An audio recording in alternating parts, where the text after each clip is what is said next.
首先，第一步，点开 APP， 我们进入主页面，蓝色所在的位置是我们当前的位置。我们可以看到界面上有一些橙色的点，这些是我们现在周围有的车辆。当我们点其中任意一辆车的时候，会规划路径，指引我们去找到车。当我们找到车之后，我们通过扫码来开锁。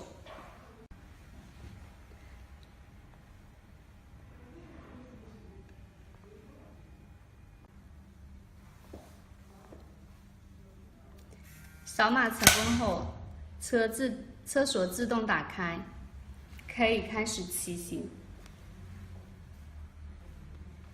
当骑行结束以后，手动关闭车锁，会有2声滴滴的提示，表明还车成功。